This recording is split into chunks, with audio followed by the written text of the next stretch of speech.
Jim Hamilton, economics professor at the University of California, San Diego, joins us now. He's a man said to be widely followed by Fed staffers. He is concerned that residual uneasiness from the debt fight in Washington could leave us in a tight spot when a real problem shakes people's confidence.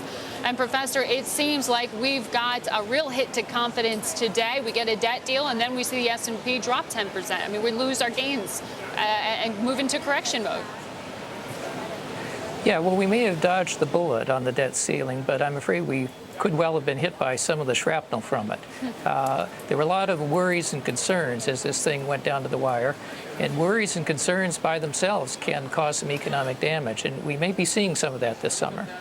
Now, when you say it could cause economic damage, are you talking about that stalling in factory orders? Are you talking about a jobs number tomorrow that could be just about, 85,000 jobs added to the payrolls?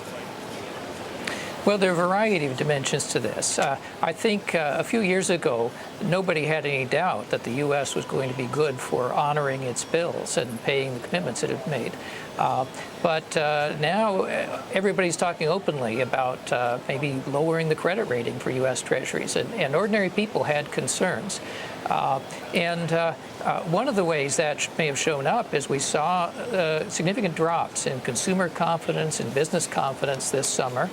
Those may have been a factor in lower consumer spending, firms holding back on some of the hiring decisions, trying to reduce inventories a little bit just to be ready, just in case.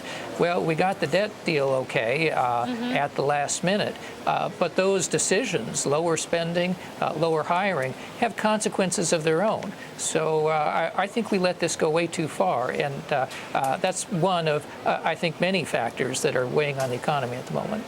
And yet, ironically, in a panicked market like today, you are still seeing people vote that they are confident in the U.S. debt. That's what they're buying. They're buying 2-year notes. They're buying 10-year notes right now because they don't know where else to put their money. Yeah, I don't think it's a concern at the moment that next week you're not going to get your interest on your T-bills. There may have been some confusion about that last week, but this week at least that problem is settled. That's not the nature of the worry. The worry is, are you going to have your job next week? Are there going to be buyers for your product next week? Those are the concerns that I think are front and center.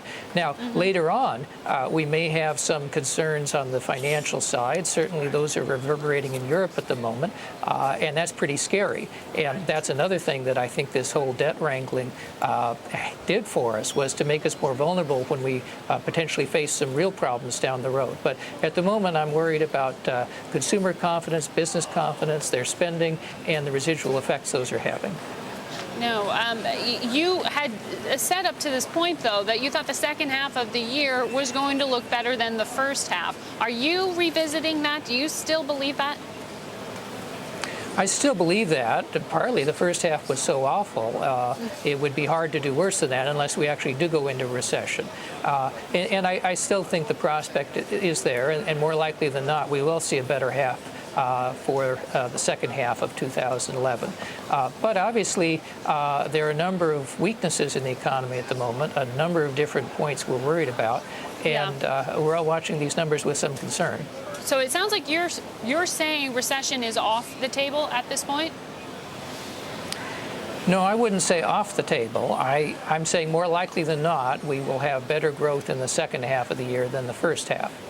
But I don't know that for sure. I don't have a crystal ball. I think the prospect of getting into recession in 2011 is higher now than I would have said it was at the beginning of the year. But that still doesn't mean it's more than 50%. All right. Thank you very much.